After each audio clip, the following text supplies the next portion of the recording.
Hey guys, this is next episode of the Watchmen's Band of Brothers, and we've been covering the Black Awakening. I'm Brian, this is Ed, and you might notice we're down one from the Three Musketeers. Brother Dave's work schedule has been changed, but keep him in prayer, folks, that the Lord will free him up so that he can come back to men's group and fellowship, because it's important for us guys to have fellowship with one another. And anyways, let's just jump right in. What do you think? Sounds good. All right. Last time we left off, we were getting to some of the statements and different things that have been said as regards to relations between China and the United States, and talking about worldwide economic collapse and things. And we're just going to jump into that. But it says, according to the saber rattling of the nations, missiles being shot, nukes being built, Iran versus Israel, which we're seeing now. Yeah. Russia versus the USA, which we're seeing, and China versus the USA, which we're seeing kind of an economic war right now with them. And worldwide economic collapse. And guys, right now they're talking about all-time highs for the stock market. And before there's any kind of a recession, any type of an economic collapse, these are the usual signs that we see. Yeah. We see these stock market record highs and stuff. Take a look back at just before the stock market crash. I believe it was 1929. If I'm wrong, comment below about the year. But they say, some strategists say chaos is inevitable. The feeling that all hell is going to break loose is echoed by many. It's just a matter of time, they're saying. And we see that. We've seen that. According to older traditional Satanists and their writings, some tell of an ascendancy of the satanic order. This is true of the teachings of the Church of Satan in the United States. They call the Christian church the rotting corpse of Christendom. And let's be quite honest, folks. The things we're seeing a lot of the modern day churches doing, it's not far from it. Because there's no power in the church, in a lot of churches nowadays. There's no move of the Holy Spirit, or if there is, there's no word. The word's not being taught. The defense of the faith is not being taught to the youth, and it's an ongoing thing. Biblical revelation tells of a great revolt or rebellion that will occur, linked to the rise of the man of lawlessness. 2 Thessalonians 2 reveals the world will grow wicked, violent, and break down under the growing spirit of Antichrist. Jesus Christ did say that massive anarchy, chaos, and breakdown will happen, and these are just birth pains before the end. The Bible says the end of history will include unprecedented destruction. Take a look at Matthew 24, if you want a reference for that. There are many streams, writings, and spiritual beliefs pointing in the direction of massive chaos, the desire for world government, and the need to survive. The chosen ones, and these are SRA, MPD, Satanic Ritual Abuse, Multiple Personality Disorder. Another term now is SRA-DID. We'll get into that at another time. But it talks about their sub-personalities have told Pastor Dizdar for years, at times even taunt him about their coming day of blood. They have even told him how the demons at their rituals will speak through priests or others telling them that their day is soon. They write him emails telling him to look at 9/11, the Virginia Tech shooter, and many other shooters as clues, tests of what's to come. They seem to reveal in the economic breakdown and the feeling of chaos in the air. One once wrote him and said this: "The watchers are keeping track, and time is running out. Satan takes a new bride. The old era is ending, a new one beginning. Now it begins, massive change." And what are we seeing in the news with the rise of Antifa and the different things around the world, different groups in this country, the violence we've seen? A lot of people contribute this to, we need new gun laws. That's not the answer. No, that's not the answer. When a maniac gets a gun, he doesn't get that gun majority of the time legally. And there are some who do get a hold of a gun legally, but then they develop problems, or they've had problems. Yeah. So there's a system, in place, but that system, I think they need to tighten it up a little bit. We already have background checks, guys. Okay, so we don't need universal background checks.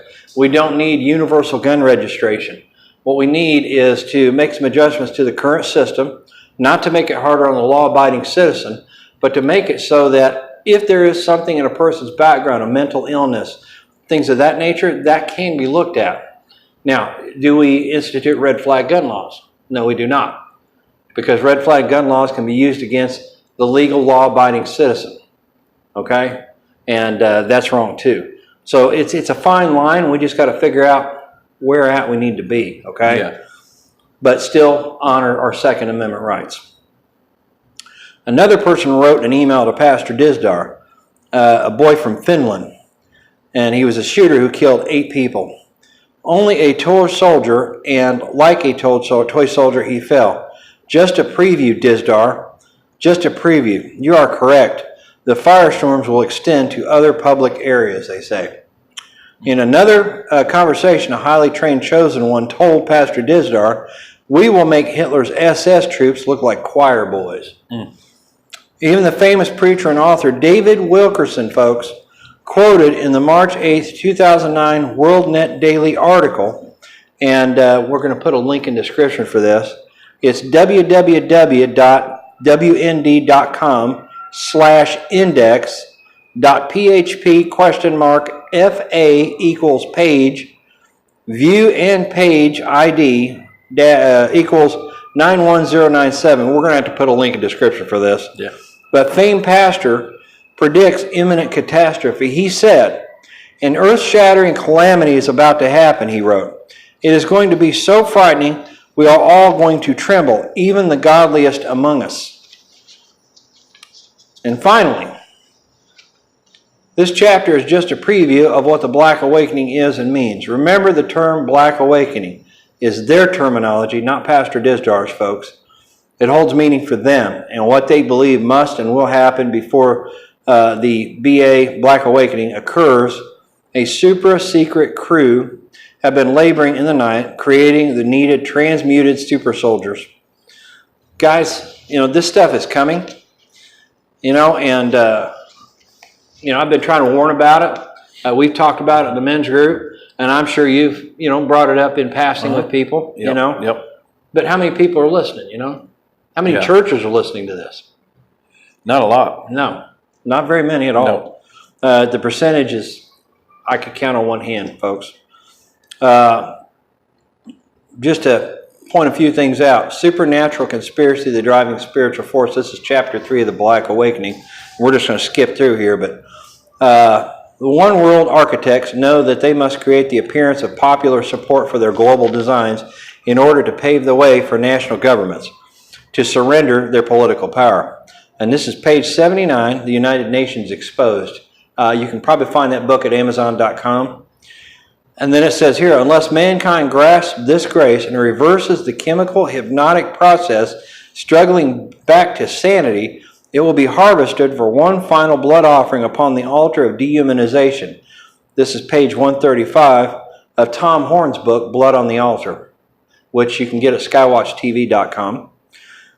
Here's another one. The spirit of this world is a powerful and cunning seductress that few seem able to discern, and from whom even fewer seem able to disengage themselves. This is page 10 of the book Intoxicated with Babylon. Another book, I'm pretty sure you can find it on Amazon.com. They believe that an elite and evil group controls world events and that such evil controls is the fulfillment of Bible prophecy. This is page 13, Secrets, Plots, and Hidden Agendas by Paul T. Coughlin. I don't know if that's still in print, but you can try to find it. And then here's another one. Early one morning, I'd become aware of the fact that the political and economic efforts to create a world government were being undergirded by a network of spiritually motivated organizations. This is page 66, En Route to Global Occupation by Gary H. Kah. That's K-A-H. So, as we sit here and start flipping through this, he even goes into a children's hospital psych ward. And have you ever seen a children's hospital psych ward? I have. And I'll just read a little bit of it. But I just got home from training at a Southern Ohio Police Academy, Pastor Dizdar writes. An advanced occult and cult crime lying on the couch The phone rang next to me, and a lady on the other end frantically told me about her 13-year-old stepdaughter, mind control, and that satanic rituals were involved. The little girl was in the Children's Hospital psych ward being evaluated for wanting to commit suicide. I went to the hospital and sat at a table across from the girl. At first, she wanted to know if I could get a book on witchcraft spells. She needed it to learn to fight against her mother. Then I was shown some drawings that were way out there. They had symbols, strange writings, and mentions of suicide.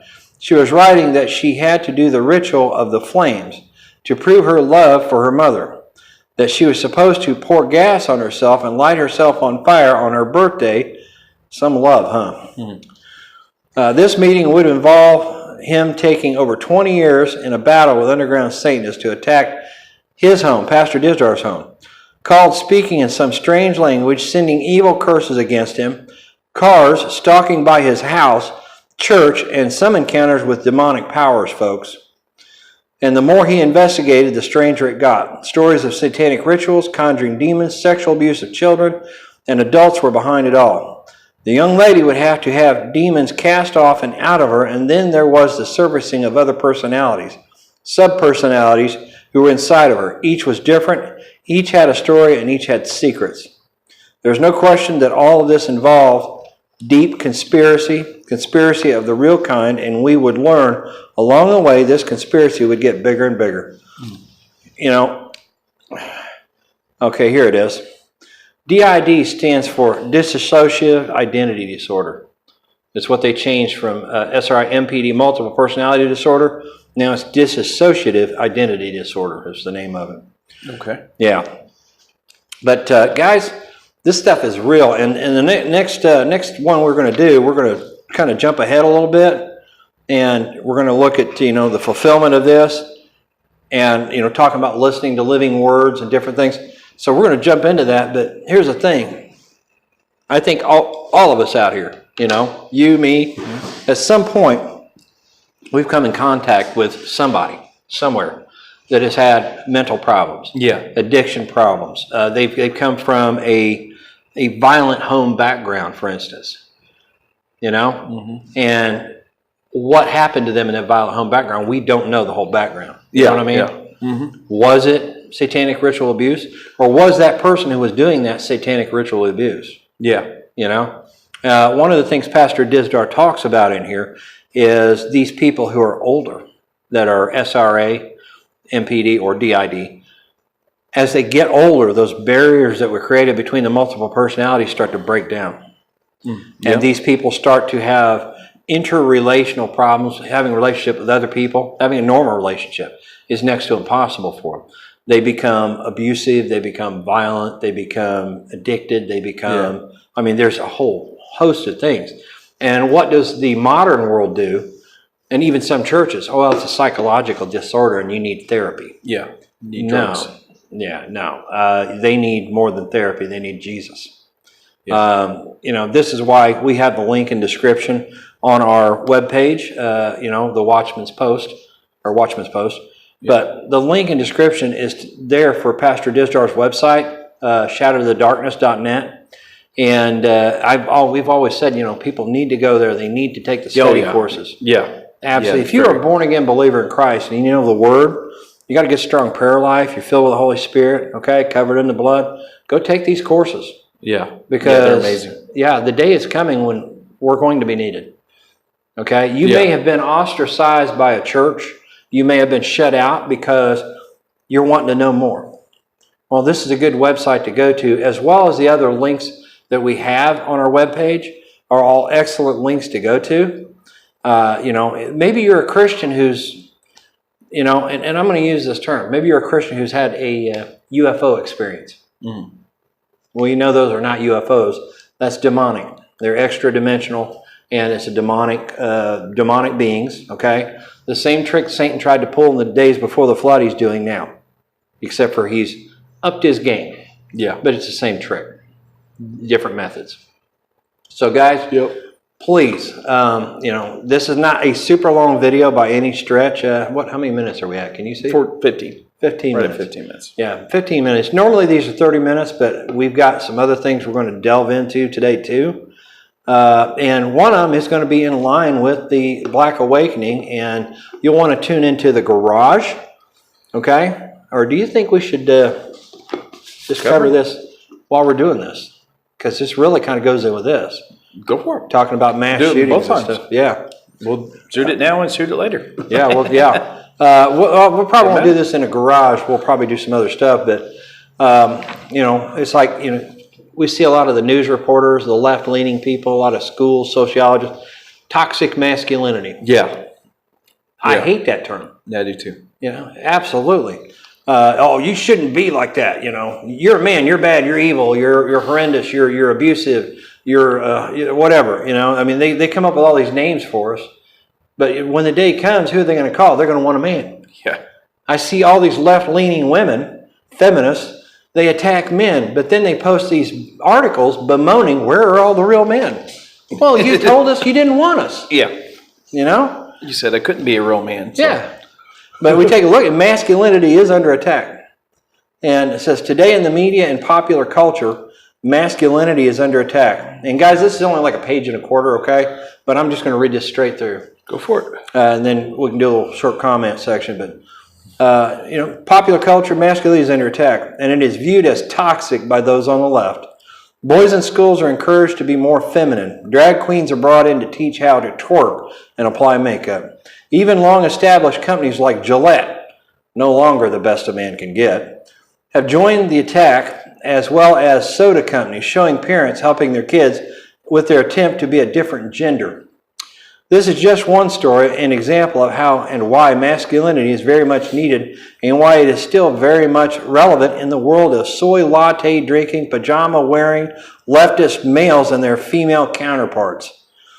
The woke movement, the Me Too movement, and the modern day feminism are the culprits. These are the toxic forces trying to destroy men, along with modern psychology, Hollywood, and the pharmaceutical industry. This is just one glaring example of why masculine men are still needed. After all, every time I see an article from a left-leaning female, they are always asking, where have all the real men gone? Yeah. And then, just to give you an example, okay? The mass shooting at the Borderline Bar and Grill in Southern California, remember that? No. Okay. This was in 2018, by the way. A state with some of the toughest gun laws in the country, by the way, on November 7th, 2018, is a tale of men and masculinity. Lost in the carnage is a lesson we should all be advised to heed. That lesson has little to nothing to do with the monster who took lives and everything to do with the men who saved lives. The killer was 28 years old, lost, lonely, and living with mom, and he had been a regular at the Borderline Bar and Grill. So he knew that on Wednesdays, college country night, the place would be packed with kids having fun and dancing.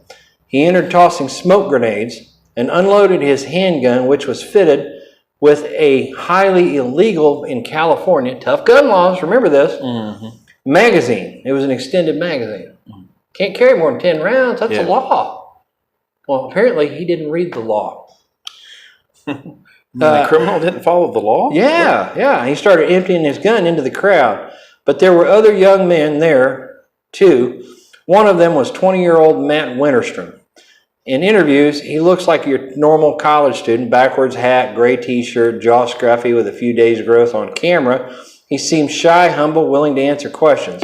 He's neither eager for the spotlight nor afraid of it. As soon as he heard the shots, this kid knew exactly what was going on. And him and some of his friends grabbed everyone they could and pushed them down behind a pool table, placing their own bodies on top of the girls. One woman who was celebrating her 21st birthday told reporters, there were multiple men who got on their knees around us with their back to the shooter, ready to take a bullet for every single one of us. There you go. That's a man. These are men. Yep. Okay, this is a tale of men, yes, masculinity. Not toxic. Not toxic. No.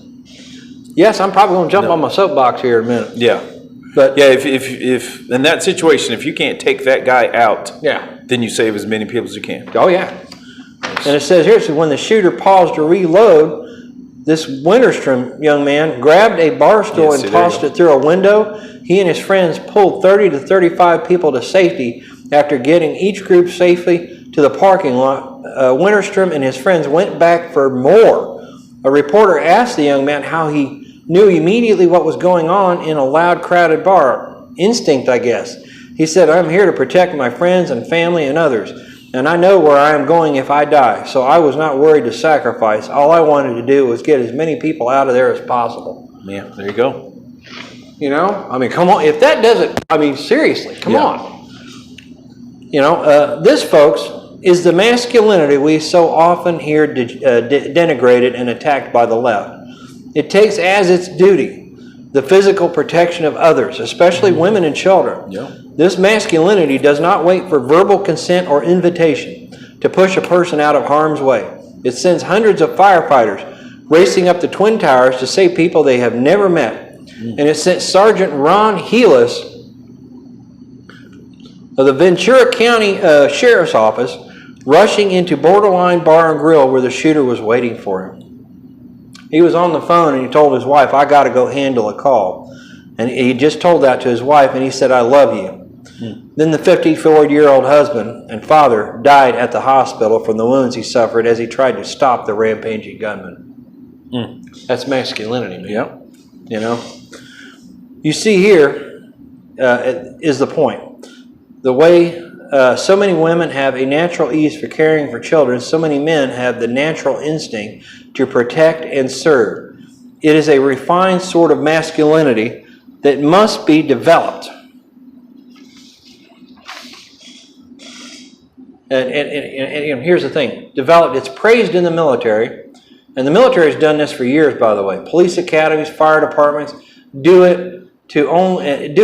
And only the educated classes have learned to sneer at it and would that they never needed. Yeah. You know? There will always be young men like the Thousand Oaks shooter, full of rage, mentally unstable, failing to launch. We can work to eliminate the threat they pose or treat whatever mental disease hobbles them, try to heal the spiritual wounds through faith. But we will never stop every evildoer from obtaining weapons. The extended magazine that enabled the shooter to fire so many rounds is already illegal in California. As many laws as we pass, we will never eradicate evil. So here is the lesson, folks.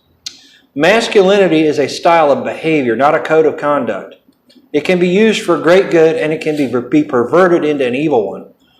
Of the most important tasks of the Christian nation must be to make boys into good men.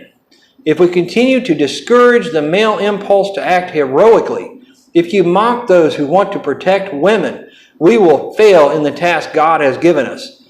Yet many seem bent on doing just that, especially in institutions of higher education. Fortunately, Matt Winterstrom and his friends happened to miss the lecture that young women don't require male protection, and thank God they did. Yeah. Thank God they did. Yes. Guys, this is being the man God called us to be. Okay? We are supposed to protect and defend those who cannot protect and defend themselves. Yep. You know, the weak, the helpless, the widows. Yep. That's our job as men. Yep. And ladies, let me tell you something. If you're a feminist and you're running around out there saying, I don't need a man to hold my door open, let me tell you something. No, you don't need a man to hold your door open. You don't need a man. You want him there holding the door open when somebody's shooting behind you. That's right.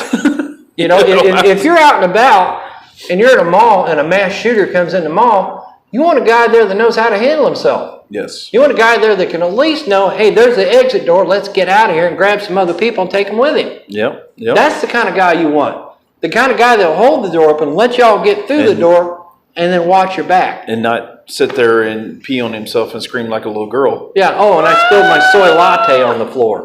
There's someone shooting. Yeah. You know, and I did a post on Watchmen's post. Sorry. Ladies, there's a post on there it says for the ladies, the kind of men you want to look for biblically. Okay, Yep. Biblically. If you go to Watchmen's post at watchman-post.weebly.com and you look at my articles, you'll find one on there for you ladies.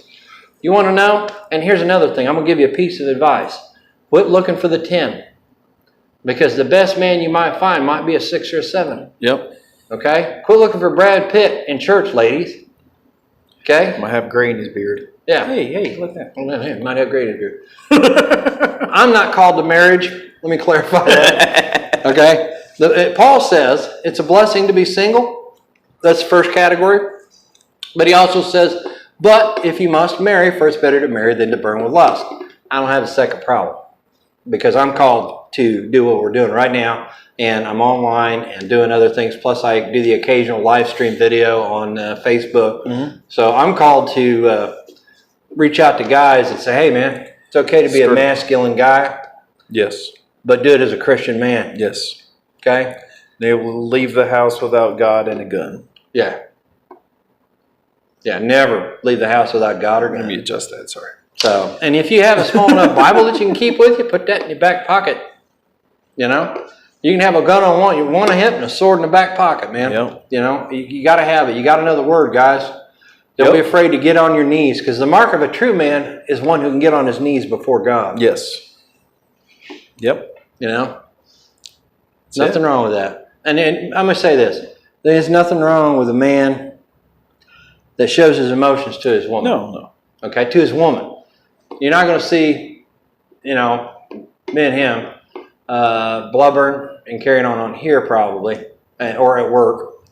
Okay, but you know, we're the kind of guys that, you know, if I was married, if I was called to be married, and I had a wife right now, yeah, I wouldn't have a problem letting her see that side of me, because, you know, guys, it's okay to show your wife, your fiance, that softer side of you, because you're supposed to. Mm-hmm. Shows them that you care about them, that you trust them enough to let them into that innermost part of yourself. Yeah, but that soft side can't be what rules you. No. And then when violence has to happen, and you're, because I'm soft. Oh, I'm scared. No, you know, when you got to flip the switch, you got to flip the switch, and then it's going to get on. Yeah, and honestly, anybody says they're not afraid in a situation. Oh, yeah, it had nothing to do with fear, yeah. But you use how you do with that fear. Yeah, you use the fear, okay? Because God did not give us a spirit of fear, but one of a sound mind. Yeah. Remember that. Yes. But it did say fear not 365 times. That's one for every day of the year, guys. Fear not. For I am with you. Yeah. He's always with us. If I got to run back in that bar and save some more people. Yeah. Yeah. That's what's going to happen. Well, it's like I got a plaque in the garage here, and it says, the warrior always moves forward. And it says, remember, God's got this. In Ephesians 6. Yep. That's the full armor of God, guys. It ain't got no back, because God's given us two things.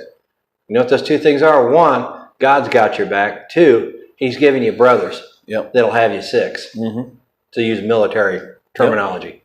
So true brothers have each other's six, man. Yep. So guys, yes, they do. You want to add anything else, man? No? Guys, good. I think that's going to be it for this, as far as the Watchmen's Band of Brothers. And tune in. We'll be doing some the garage here in a bit. We're going to take a little break. And God bless you. Hope everybody's having a great week. Hope everybody had a blessed and happy Thanksgiving and didn't get into too many political arguments if you wore your Trump hat to Thanksgiving dinner. Didn't fall asleep too fast after you ate too much turkey. Yeah, hopefully the tryptophan coma didn't set in too fast. And remember, guys, Trump 2020. Yes. Okay? Make sure, Christians, you get out there and vote. Don't be one of the 54 million lazy butt evangelicals that didn't register to vote in 2016. Yeah. Get out and vote. Go vote. Yeah. God bless. God bless.